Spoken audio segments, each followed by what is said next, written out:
Hello friends, Unacademy आपके लिए लेके आया है अनअकैडमी कॉम्बैट। जी हाँ दोस्तों, India's largest fortnightly competition for IIT JEE. जो बच्चे आईआईटी जेई की तैयारी कर रहे हैं उनके लिए कंपटीशन है ये, और वो इसमें पार्टिसिपेट करके प्राइजेस भी जीत सकते हैं। यहाँ पर आपको चैलेंजिंग क्वेश्चंस मिलेंगे जो कि इंडिया के टॉप एडुकेटर्स की ओर से बनाए गए हैं। आपको यहाँ पर डिटेल वीडियो सॉल्यूशन मिलेगा बाय टॉप एडुकेटर्स, जैसे आप देख सकते हैं नमो कॉल्स, और यहाँ पर जो है बता रहे हैं बच्चों को सॉल्यूशन बता रहे हैं। तो बिल्कुल जो कंपटीशन होता है उसमें जो क्वेश्चंस पूछे जाते हैं उन क्वेश्चंस के सॉल्यूशंस भी आपको दिए जाएंगे और बहुत तरीके से वो समझाया जाएगा। दोस्तों यहाँ पर आप देख सकते हैं कि रैंक 1 और रैंक 3 के जो स्टूडेंट्स हैं उनको 1 मंथ का सब्सक्रिप्शन मिलेगा और इक्वलेंट अमेजॉन वाउचर भी मिल सकता है। और साथ ही में जो है 4th से 50 रैंक के तक के जो बच्चे हैं उनको 1000 का अमेजॉन का वाउचर दिया जाएगा। मतलब यहाँ पर आप पढ़ाई के साथ साथ प्राइजेस भी जीत सकते हैं। ठीक है, यहाँ आप देख सकते हैं क्लास 11th, क्लास 12th और क्लास 13th के लिए ये दे के रखा है, और इसमें यहाँ पर आप इनरोलमेंट कर सकते हैं। ये जो है 3 जनवरी को आपका 5th कॉन्टेस्ट होने वाला है, 5th contest for the IIT JEE on the January 3। ठीक है, 3rd जनवरी को होना है 11 बजे सुबह। इसकी लिंक और सारी डिटेल आपको डिस्क्रिप्शन बॉक्स में मिल जाएगी, वहाँ से आप इस पर पहुंच सकते हैं और इनरोलमेंट भी कर सकते हैं। यहाँ कुल मिला के 60 मिनट का ये टेस्ट होगा जिसमें 21 क्वेश्चन पूछे जाएंगे। ठीक है, separate contest for the 11th, 12th and 13th। ठीक है, 11th के जो बच्चे हैं उनके लिए अलग कॉन्टेस्ट, अलग पेपर होगा, 12th के बच्चों के लिए अलग होगा, और 13th में जो है उन बच्चों के लिए अलग होगा। अल्टरनेट संडेज़ को ये टेस्ट होते रहेगा आपका। ठीक है, ये आपका 11th का सिलेबस है, आप इसका स्क्रीनशॉट ले सकते हैं। साथ ही में ये आपका 12th का सिलेबस है, आप इसका भी स्क्रीनशॉट ले सकते हैं। और ये क्लास 13th के बच्चों के लिए है। ठीक है, फिजिक्स, केमिस्ट्री और मैथमेटिक्स का। साथ ही मैं एक चीज़ आपको क्लियरली बताना चाहूँगा कि एनरोलमेंट करते समय आप पवन वाघ रिफरल कोड को यूज़ कर सकते हैं। इस कोड को यूज़ करेंगे तो आपका बहुत ज़्यादा फायदा होगा। अगर आप सब्सक्रिप्शन लेते हैं वहाँ भी आपको 10% का डिस्काउंट मिलेगा। ठीक है दोस्तों, तो बिल्कुल ज्वाइन कीजिए हमारे इस कॉम्पिटिशन को, इस कॉम्पिटिशन में भाग लीजिए, इनरोलमेंट करिए और प्राइजेस भी जीतिए और सब्सक्रिप्शन भी जीतिए। Thank you very much. Hello friends, welcome back to Pavan Wagh academy और मैं हूं आपका इंग्लिश दोस्त। तो पिछले कुछ क्लास में, मतलब 2 क्लास हुए हैं जब हमने हिस्ट्री ऑफ इंग्लिश नॉवल शुरू किया है, और इस हिस्ट्री ऑफ इंग्लिश नॉवल में हमने अब तक जो देखा है उसमें हमने देखा है कि किस तरह से novel as a form of literature popular हुआ।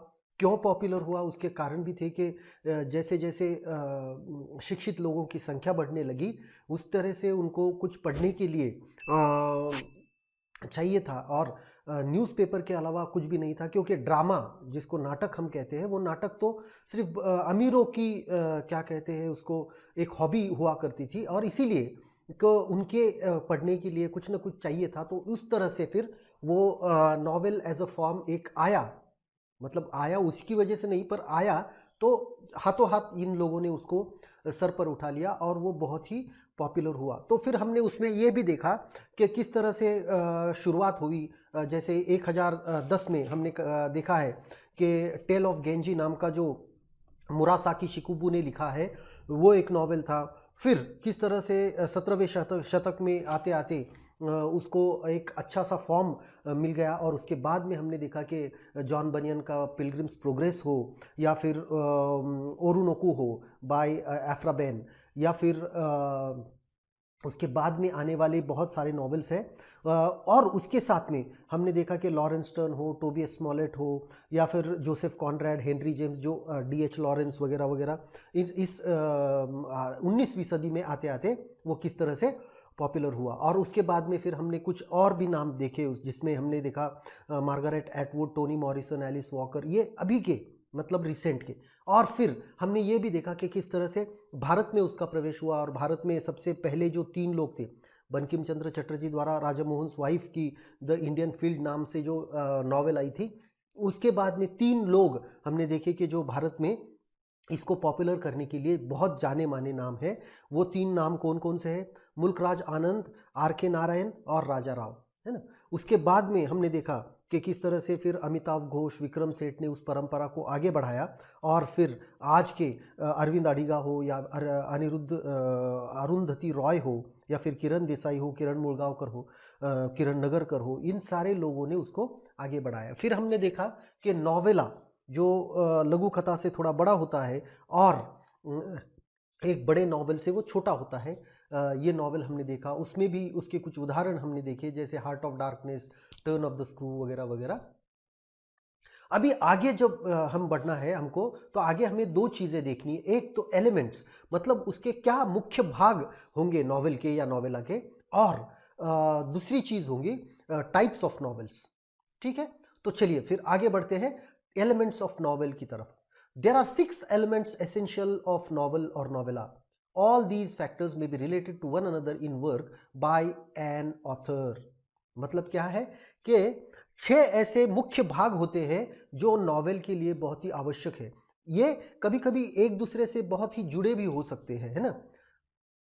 तो देखिए फिर क्या क्या क्या वो भाग है। पहला भाग है थीम। पहला जो उसका एलिमेंट है वो है थीम। थीम क्या होती है? थीम का मतलब होता है किस चीज पर वो आधारित है, मतलब उसकी सेंट्रल आइडिया क्या है। The theme is the central idea in the novel which can be expressed in a nutshell. मतलब एक वाक्य में हम उसको बता सकते हैं कि ये नॉवल किस प्रकार का है ना। मतलब हम जैसे बोलते हैं सस्पेंस थ्रिलर है, लव स्टोरी है, या फिर हम कहते हैं कि डिटेक्टिव नॉवल है, या फिर हम कह सकते हैं कि फिक्शन है, या फिर हम कह सकते हैं कि ये पैस्टोरल है ना। तो इस तरह से उसके अनेक प्रकार हो सकते हैं, मतलब अनेक उसके जॉनर हो सकते हैं, अनेक अनेक उसके आइडिया हो सकती है कि किस तरह से वो, है ना। It is a philosophical statement और a truth which the writer has put forth through the narration of the series of events in the story and characters acting in a particular setting। मतलब क्या होता है कि आखिरकार जो लेखक है उसको जो कुछ भी कहना है वो एक सत्य है, और इन सारे घटनाओं से होकर के, उन सारे पात्रों से होकर के, कैरेक्टर्स और उसको हम क्या कहेंगे, इंसिडेंट्स और इवेंट्स, है ना, पात्र और घटनाएं, इन दोनों को मिला करके जो लेखक अंतिमतः हमें कहना चाहता है एट द एंड, या फिर आखिर में हमको जो उसमें से सीख लेनी चाहिए, या फिर हमें जो कुछ भी लेखक कहना चाहता है वो जो होता है उसे हम कहते हैं थीम। ठीक है। दूसरा होता है प्लॉट। अभी प्लॉट और थीम में डिफरेंस क्या है ये जानना हमारे लिए बहुत जरूरी है, क्योंकि थीम क्या होती है? थीम आप एक लाइन में बता सकते हो कि this is a story of a small boy working hard to make his life better. चलो ये हो गया, एक छोटे बच्चे की कहानी है जो बहुत ही कष्ट करके, बहुत ही हार्डवर्क करके अपने लिए एक नया मुकाम बनाना चाहता है, ये थीम हो गई। और प्लॉट, प्लॉट क्या होता है? Plot is essentially the story of the course of events that make up the theme. पर प्लॉट क्या होता है कि जैसे एक घटना है कि उसके माता पिता की मौत, है ना, अकेला पड़ जाना, उसके भाइयों की और बहनों की जिम्मेदारी उस पर आना, ये अलग अलग इंसिडेंट्स है, अलग अलग इवेंट्स है, ये अलग अलग घटनाएं हैं। उन अलग अलग घटनाओं को बांध कर एक पूरी कहानी हमें बताई जाती है। तो यह कहानी में जो अलग अलग घटनाएं घटती है उसको, और उस घटना को किस तरह से बताया जाता है उसको हम कहते हैं प्लॉट, है ना। एक घटना से दूसरी घटना, दूसरी घटना से तीसरी, तीसरी से चौथी, और ऐसे करके एक पूरी श्रृंखला उसकी बनती है, एक पूरी उसकी स्ट्रिंग बनती है, तो उसको हम कहेंगे plot. It is created by the conflict either internal inside the mind of the character और एक्सटर्नल। प्लॉट में be simple one plot, complex consisting interweaving many plots. अब प्लॉट क्या हो सकता है? सिंपल प्लॉट हो सकता है कि एक ही बच्चे की कहानी, पर प्लॉट ऐसा भी हो सकता है जहाँ पे 2-3 कहानियां एक साथ चलती हो, है ना, उसको कहेंगे हम कॉम्प्लेक्स प्लॉट। अब प्लॉट जो होता है, प्लॉट कैसे क्रिएट होता है या फिर प्लॉट का जन्म कैसे होता है? तो प्लॉट कॉन्फ्लिक्ट से जन्म लेता है। कॉन्फ्लिक्ट का मतलब क्या होता है कि संघर्ष, है ना, संघर्ष के बिना कुछ भी नहीं संभव। तीसरा है कैरेक्टर। कैरेक्टर क्या होता है कि उनमें आए उस कहानी में दर्शित सारे पात्र, है ना। Characterisation is related to the plot as the course of events take place between the certain behaviour of characters. समझ में आया? मतलब जो भी घटनाएं घटती है उसके जिम्मेदार कौन होते हैं? उसके जिम्मेदार होते हैं वो पात्र, है ना, जिनकी सोच की वजह से, जिनके बर्ताव की वजह से वो घटनाएं घटती रहती है। Depiction of character can range from a thumbnail sketch to deep wordy highly detailed verbal sketch. Character, पात्रों के बारे में क्या है? कोई कोई पात्र आता है और चला जाता है, ज़्यादा उसके बारे में नहीं बताया। कोई कोई पात्र ऐसा होता है, मुख्य पात्र खास करके ऐसे होते हैं कि उनके बारे में बहुत ज़्यादा विस्तार से लिखा जाता है, deep wordy highly detailed verbal sketch, मतलब उनके बारे में बहुत डिटेल में लिखा होता है ना। The important character may have been described in its very aspect by the writer, every aspect by the writer, the minor characters are not given much importance है। जो मुख्य पात्र होते हैं उनके बारे में बहुत ज़्यादा हमें बताया जाता है, पर जो पात्र छोटे छोटे होते हैं उनके बारे में ज़्यादा बताने की जरूरत नहीं पड़ती है। The reader follows the actions of one main character through the novel, this character is referred to as protagonist. अभी देखो, जब कोई पढ़ता है या फिर उस नॉवेल को जो पढ़ते हैं, पढ़ने वाले जो लोग होते हैं वो उस स्टोरी को फॉलो जो करते हैं, उस स्टोरी को वो उसके उस स्टोरी में जो खो जाते हैं, तो उसका कारण होता है वो प्रोटैगनिस्ट। प्रोटैगनिस्ट मतलब मुख्य पात्र है ना, जो मुख्य पात्र है, मेन कैरेक्टर। प्रोटैगनिस्ट का मतलब क्या होता है? मुख्य पात्र is in conflict with character of or an entity or a force which is known as antagonist। और एक प्रोटैगनिस्ट होता है मतलब मुख्य पात्र होता है, और एक होता है एंटेगोनिस्ट। एंटेगोनिस्ट मतलब जिसके साथ उसका संघर्ष हो, मतलब कभी कभी वो इंसान भी हो सकता है, कभी कभी वो परिस्थिति हो सकता है, कभी कभी वो निसर्ग हो सकता है, कोई भी किसी भी चीज़ से, तो उसको कहेंगे हम एंटागोनिस्ट। मतलब जिसके साथ प्रोटैगनिस्ट मतलब मुख्य पात्र का संघर्ष होता है, उसकी कॉन्फ्लिक्ट होती है, उसको हम कहेंगे antagonist. Setting, setting is the background in which the story takes place. There are several aspects of the setting. It includes place, period, time, climate और weather and lifestyle।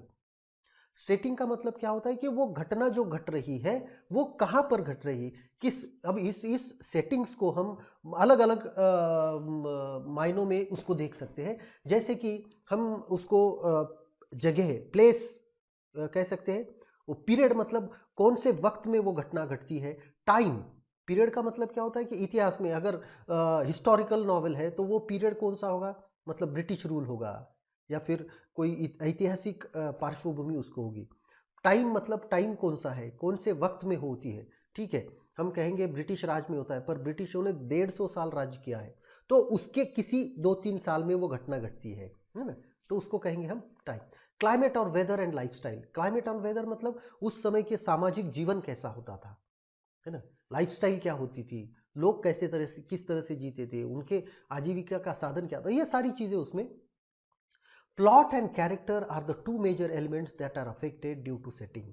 और सेटिंग की वजह से क्या होता है, प्लॉट भी अफेक्ट होता है और कैरेक्टर्स भी अफेक्ट होते हैं। कैसे अफेक्ट होते हैं, अभी देखिए, वक्त बदलता है। मान लीजिए कि हम 150 साल पहले की कथा सुन रहे हैं, तो वहाँ पर हम मोबाइल वगैरह नहीं उसको दिखा सकते हैं ना, तो उस तरीके से हमको उसमें चेंजेस करने होंगे। समझ में आ रहा है? ठीक है। फिर आखिर में आता है the struggle between the opposite forces in the story is called conflict. Conflict in the story provides interest and curiosity about the plot. अभी देखिए, अगर आप मुझसे पूछोगे तो मैं आपको बताना चाहूँगा कि कॉन्फ्लिक्ट जो होता है वो सबसे महत्वपूर्ण भाग होता है स्टोरी का, है ना। मतलब कॉन्फ्लिक्ट के बजाय कोई स्टोरी हो ही नहीं सकती। भले ही वो कॉन्फ्लिक्ट इंटरनल कॉन्फ्लिक्ट हो, मतलब द्वंद्व हो, दिमाग में सोच का द्वंद्व हो, या फिर दो इंसानों के बारे में हो, कुछ भी हो सकता है, पर कॉन्फ्लिक्ट मतलब कॉन्फ्लिक्ट जब तक नहीं है, संघर्ष जब तक नहीं है, तो वो कोई भी कथा वहाँ पर हम उसको पूरा नहीं कर सकते। कॉन्फ्लिक्ट के बजाय कोई भी कथा, कोई भी कहानी, कोई भी क्या कहते हैं, नॉवेल पूरा नहीं हो सकता है। अगर कॉन्फ्लिक्ट ही नहीं होगी तो स्टोरी जन्म ही नहीं लेगी, है ना। तो कॉन्फ्लिक्ट एक बहुत ही इंडिस्पेंसिबल पार्ट होता है, समझ में आया? और आखिर में होता है लैंग्वेज एंड स्टाइल, मतलब किस तरह से उसको प्रदर्शित किया गया है, किस तरह से उसको दर्शाया गया है ना। The language and the techniques use by the author for the narration of the course of events is known as style, है ना। उसकी लिखने की किस तरीके से लिखा है, क्या उन्होंने ऐसा, मतलब लेखक जब लिखता है तो हो सकता है कि मान लीजिए 1945 से 1947 तक की उन्होंने कथा वहाँ पर उस काल में, उस काल की कथा हमको वो बताना चाहते हैं, तो उसमें हम ये कह सकते हैं कि वो 1947 45, 46, 47 ऐसे क्रम से भी जा सकते हैं, या फिर शुरुआत में वो दिखा सकते हैं 1947 में क्या हुआ, और फिर पीछे जा कर के उसकी पार्श्वभूमि वो बता सकते हैं कि इस वजह से ऐसा ऐसा हुआ। तो वो किस तरह से लिखते हैं उसको भी बहुत ज़्यादा इम्पोर्टेंस है। तो ये हो गया स्टाइल, जो लेखक जिस शैली में लिखता है वो होती है उनकी शैली। An author can use extensive vocabulary and high phrases, or may be laconic and would write only to the point, or he may mix both according to the requirement for the meeting his purpose. He may use linguistic devices to make the narrative effective. All these factors decide the texture of the narration and create an impact on the readers. अभी देखिए, कोई कोई लेखक कैसे होते हैं कि वो बहुत आसानी से कम शब्दों में अपना जो बताना चाहते हैं वो बताते हैं। किसी किसी लेखक को बहुत ज़्यादा लिखने की है आदत होती है, या फिर बहुत ज़्यादा लिखने, कभी कभी दोनों की मिक्स भी होती है। कहीं कहीं पर वो बहुत ज़्यादा लिखते हैं, कहीं कहीं पर जितना ज़रूरी है उतना ही लिखते हैं। तो इससे क्या होता है कि उससे डिसाइड होता है texture of narration. Texture of narration का क्या मतलब होता है? टेक्सचर का मतलब होता है कि आप कितनी अच्छी तरह से जो पढ़ रहे हैं वाचकों को आकर्षित कर पा रहे हो, या फिर उनको उलझाए रख रहे हो कथा में, है ना। तो उससे वो टेक्सचर हमको पता चलता है। समझ में आ गया? तो हमने देखा है कि थीम है, प्लॉट है, कैरेक्टर्स 3, उसके बाद में सेटिंग, उसके बाद में कॉन्फ्लिक्ट, और लास्ट में है लैंग्वेज एंड स्टाइल। ये 6 एलिमेंट्स होते हैं किसी भी नॉवेल्स के। अभी आगे चलते हैं, टाइप्स ऑफ नॉवेल्स क्या होता है। Realistic novel. Realistic novel is a fiction that gives the effects of realism. मतलब रियलिस्टिक नॉवल क्या, नॉवल कौन से होते हैं? रियलिस्टिक नॉवल वो होते हैं जो होते तो फिक्शन है, मतलब वो काल्पनिक कथाएं होती है, पर हमको जो सत्य होता है उसके बहुत नज़दीक वो लाकर खड़े कर देते हैं। रियलिज्म का क्या मतलब होता है? मतलब सत्य परिस्थिति, है ना। Sometimes this is also called a novel of manner. इनको कभी कभी रियलिस्टिक नॉवेल्स को क्या कहते हैं? कभी कभी नॉवल ऑफ मैनर, है ना। It can be characterised by its complex characters with mixed motives that are rooted in social class. अब उसकी जो विशेषता होती है वो होती है कि कॉम्प्लेक्स कैरेक्टर्स होते हैं उसमें, और उनका उनका जो उद्देश्य होता है वो सोशल क्लास में होता है, मतलब वो जिस समाज से आते हैं। The characters in the realistic novel interact with other characters and undergo plausible and everyday experiences. और ये जो रियलिस्टिक नॉवेल्स होते हैं ये हमारे रोज का जो जीवन होता है उसके बारे में ज़्यादा से ज़्यादा हमें बताने की कोशिश करते हैं। तो वो होता है realistic novels. Picaresque novel. Picaresque novel का the word picaresque is originated from Spanish word picaro which means a rogue. A picaresque novel narrates the adventures of the protagonist, who is an eccentric or disreputable person in an episodic form, है ना। पिकरस्क novel क्या होता है? पिकारो शब्द से, रोग, रोग मतलब हम आवारा उसको कह सकते हैं, बहुत ही ज़्यादा हार्श हो जाएगा आवारा, है ना। मतलब किसी उसको कुछ किसी चीज़ की फिक्र नहीं होती है उसको, ना वो किसी की चिंता करता है, ना उसको रिस्पेक्ट है, वगैरह वगैरह। ऐसे किसी इंसान की कहानी जब बताई जाती है तो उसको कहा जाता है पिकरस्क। और उसमें क्या होता है? उसके सारे एडवेंचर्स उसमें दिए होते हैं। मतलब क्या एडवेंचर्स? मतलब उसको जो कुछ भी उसके जीवन में होता है, उतार चढ़ाव, बहुत ही ज़्यादा वो आकर्षक उतार चढ़ाव होते हैं और सब लोग उसमें खो जाते हैं, तो उसको हम कहेंगे पिकरस्क नॉवल। हिस्टोरिकल नॉवल, अभी अभी जैसे मैंने आपको बताया, ऐतिहासिक नॉवेल्स। अभी हिस्टोरिकल नॉवेल्स क्या होते हैं?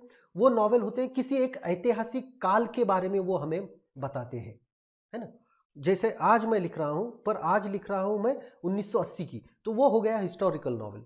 तो हमें इन 1980 की इतिहास बता रहा हूँ। Epistolary novel. The word epistolary derives from Latin word epistola, which means a letter. The epistolary novel is that in which the writer presents the narrative through a series of correspondence or other documents. Although letters are the most common basis for epistolary novel, diary entries are also popular form of this type, है ना। epistolary novel क्या होता है कि उसमें से जो कथा है, उसमें जो कथा है वो कथा संवाद से उभरती है, संवाद से उभरती है मतलब देखो अभी ज़्यादा करके पत्र व्यवहार जो पुराने ज़माने में होता था, पत्राचार होता था, मतलब एक को दूसरा लेटर लिखता था, फिर दूसरा फिर उसका जवाब देता था। तो इसमें से एक 10-12 पत्र जो एक दूसरे को लिखे जाते हैं, उसमें से सारी कहानी हमको बताई जाती है ना?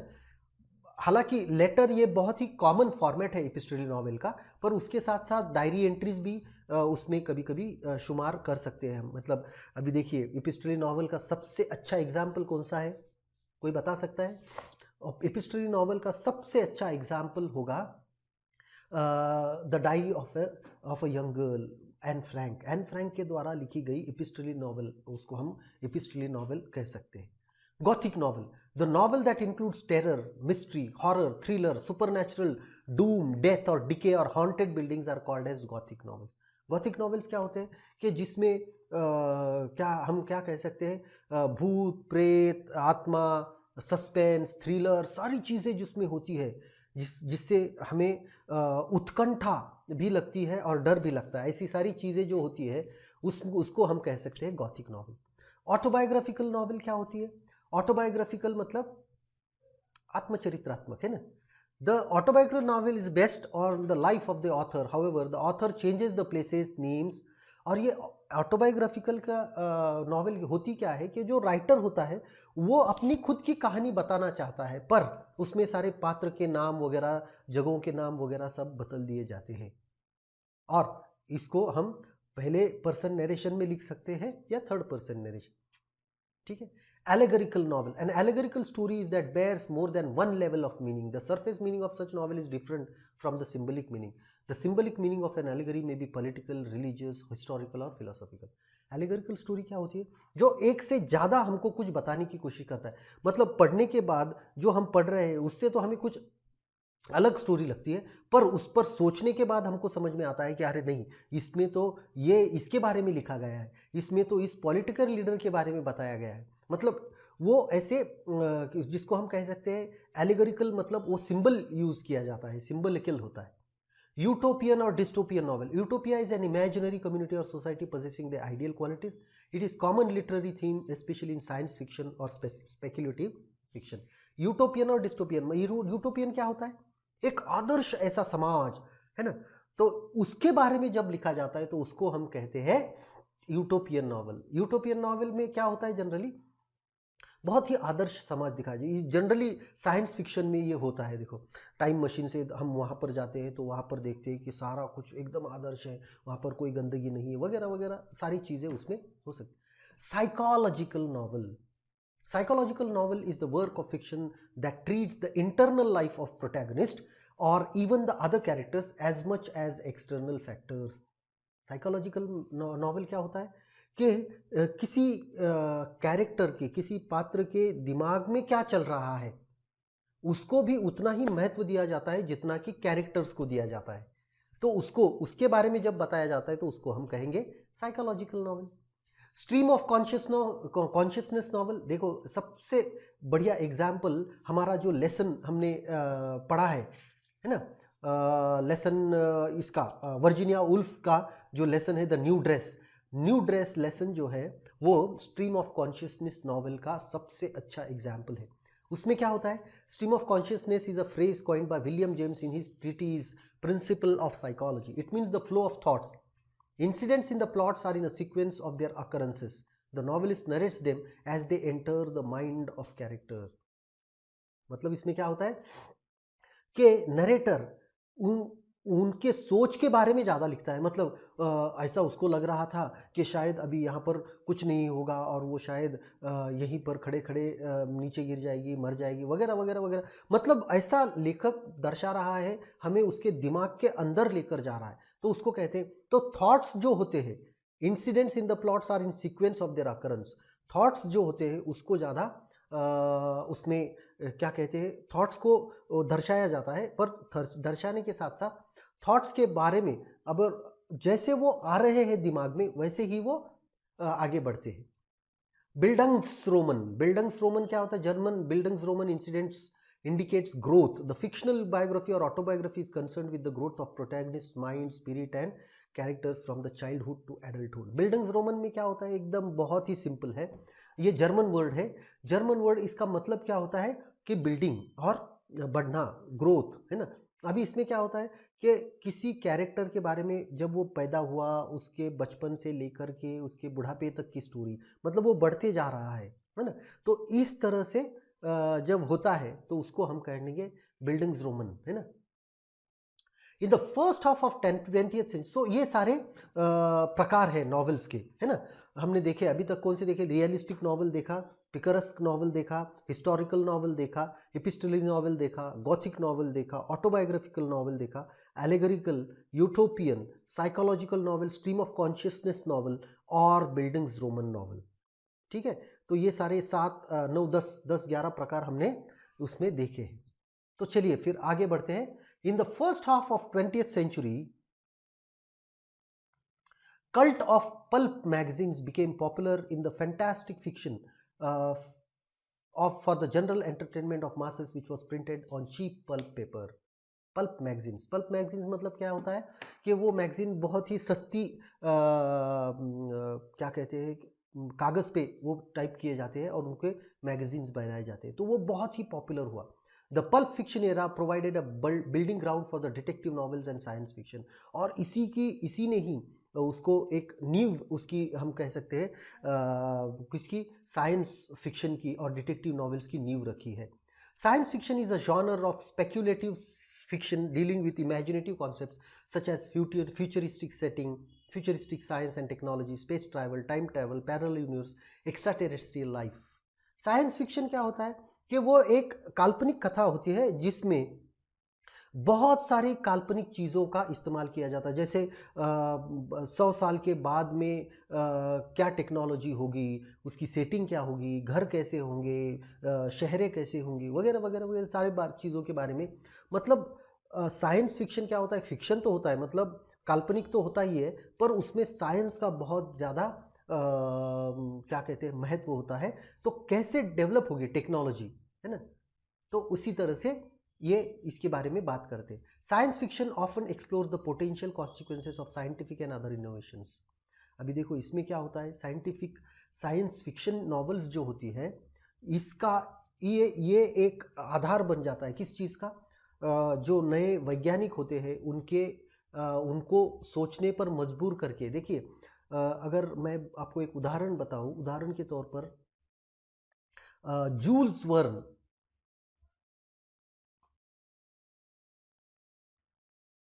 जूल्स वर्न एक फ्रेंच नॉवलिस्ट है, फ्रेंच साइंस फिक्शन राइटर है ना, साइफाई राइटर्स कहते हैं हम उसको। तो उनके द्वारा लिखी गई किताब है जिसमें एक है कि American day of American journalist इन 2190, ऐसा कुछ है, याद नहीं है नाम मुझको, पर उसमें उन्होंने बहुत सारी चीज़ें बताई थी। जैसे जैसे उसमें बताया था उन्होंने, अभी अभी इनका अगर आप काल देखेंगे, जूल्स वर्न मुझे लगता है कोई 18वीं शतक के, 18वां शतक है ना, 18वीं शतक में उनका जन्म हुआ है। तो उन्होंने उस समय हम कहेंगे वेब कैमरे के बारे में बात की है, मतलब उसको नाम उन्होंने अलग दिया था जब वेब कैमरे के बारे में बात किया है। उन्होंने टेलीपोर्टेशन, मतलब एक जगह से दूसरी जगह जाने के लिए जो साधन यूज़ हुआ है, अभी आज जो हमारे अमेरिकन साइंटिस्ट है, टेस्ला के जो वैज्ञानिक है, जो क्या नाम है उनका, तो उन्होंने वो ट्यूब्स के द्वारा ट्रांसपोर्टेशन हो रहा है ऐसा उसमें लिखा है उन्होंने, जिसको आज सच्चाई में लोग लाने के लिए मतलब कोशिश कर रहे हैं। तो देखिए मोबाइल के बारे में, फ़ोन के बारे में, जब फ़ोन भी नहीं आया था उस वक्त उन्होंने उसके बारे में लिखा था। तो इससे हमको समझ में आता है कि किस तरह से साइंस फिक्शन राइटर्स धीरे धीरे मतलब इन लोगों को एक चुनौती देते हैं साइंटिस्ट को। Frankenstein by Mary Shelley is considered the first, Frankenstein is considered the first novel of that kind based on science and technology, the second half of 19th century. Detective fiction is a subgenre of crime fiction and mystery fiction, है ना। तो N investigator और detective इधर professional और amateur investigates a crime. Detective novel में क्या होता है कि डिटेक्टिव होता है जो क्राइम हुआ है उसको वो इन्वेस्टिगेट करता है, उसके बारे में छानबीन करके खोज करके कौन किसने वो किया होगा उसके बारे में वो जानते हैं या फिर खोज कर निकालते हैं। ठीक है, तो इस तरह से हमने द हिस्ट्री ऑफ नॉवल ये लेसन ख़त्म कर दिया है। आशा करता हूँ आपको ये लेसन समझ में आया होगा। अगर आया है तो लाइक कीजिएगा और अपने फ्रेंड्स के साथ शेयर कीजिएगा। और ऐसे बहुत सारे वीडियोस पाने के लिए पवन वाघ एकेडमी को ज़रूर सब्सक्राइब कीजिएगा। Thank you very much. Good bye.